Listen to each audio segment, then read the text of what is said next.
exciting because anywhere you find a carcass, you're going to find other kinds of scavengers and perhaps even predators. This is fantastic.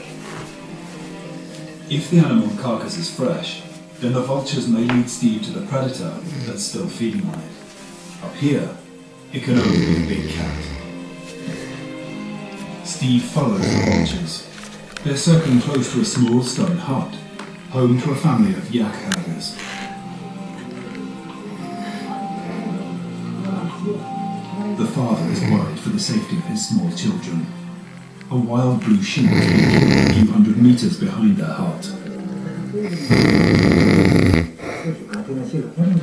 Could you show me where this happened and maybe if there's any sign there?